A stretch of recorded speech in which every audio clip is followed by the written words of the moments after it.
Nongeye kubashimira kandi mbifuriza gukomeza kugubwa neza, ibyishimo, umunezero bibe ari byo bibaranga mwe bakunzi b'Urutonde TV, nkwibutsa aho utarakanda subscribe k'uyu ari wo mwanya ubonye kugira ngo ukande subscribe, aho ubona amakuru y'ibyamamare bigiye bigezweho, amakuru y'abasitari bakunzwe hano mu Rwanda mu buryo bugiye butandukanye. Kuri ubu ngubu rero nkuzaniye ni inkuru abantu benshi bakomeje kugenda batubaza ati urutonde mudusobanuriye mujya mutugezaho amakuru y'impamo, ese ibyo twabonye ku mbuga nkoranyambaga nibyo hari ku itariki esheshatu z'ukwa cyenda rero muri uyu mwaka wa 2021 nibwo kuri sheni imwe ya YouTube ikorera hano kuri YouTube yasohoye inkuru ivuga ko Neri Ngabo ndetse na Dorcas baba bari mu rukundo. Abantu benshi rero bagiye batubwira ati mudusobanurire ese ibi bintu byaba ari byo. Rero nkatwe nk'Urutonde TV natwe twabashije kucukumbura ngo turebe ese ibi bintu nibyo cyangwa se ni ukubeshya. Ibi nibyo tugiye kurebera hano ku Rutonde TV. Nkwibutse wowe utarakanda subscribe k'uyu ari wo mwanya ubonye kugira ngo ukande subscribe.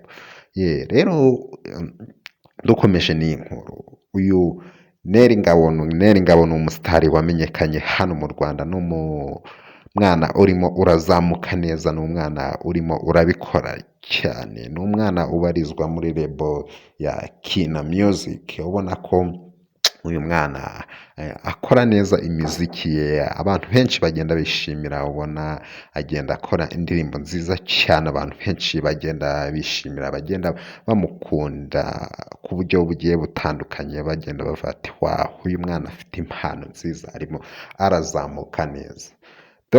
Dorcas rero nawe ni umwana uririmba indirimbo zo kuramya ndetse no guhimbaza Imana, ni umwana uririmba mu itsinda ryamenyekanye ryitwa Vestine and Dorcas. Ni abana rero baririmba indirimbo nziza cyane, ni abana bo mu karere ka Musanze bagenda baririmba indirimbo nziza cyane, abantu benshi bagenda bishimira. Uyu Dorcas rero akaba ari umwe muri abo bana, akaba aririmba muri iyo gurupe y'abo bana uko ari babiri.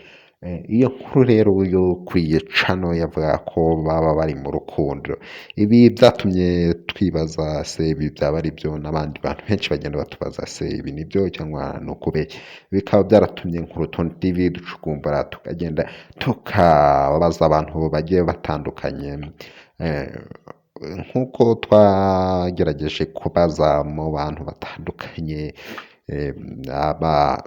abafite aho bahuriye n'aba bana Vestine na Dorcas, aho bagenda bahurira, inshuti ze za hafi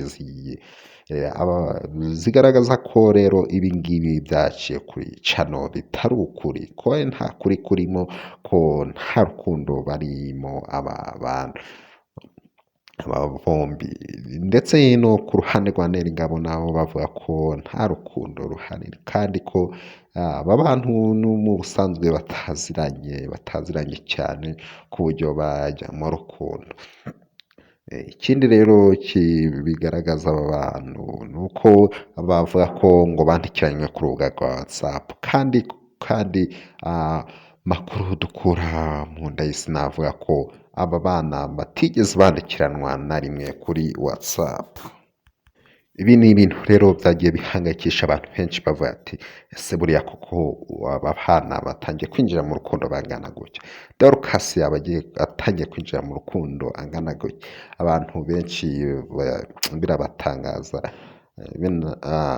Rero ni nk'Urutonde TV tumaze gucukumbura, niho twavuze ati reka dukore iyi nkuru tubabwire ukuri kubirimo. Ahubwo kuri ubu ngubu Vestine na Dorcas bakaba bahugiye mu gukora indi ndirimbo, bari hafi kongera gusohora, baracyarimo kuyitunganya, indirimbo bashaka kongera gusohora. Rero twibutse ko ntahandi usanga amakuru y'imyidagaduro y'abasitari bagiye batandukanye hano mu Rwanda, uretse hano ku Rutonde TV. Wibutsa gukanda subscribe, share, comment ndetse na like. Kwa Rutonde TV, ciao ciao.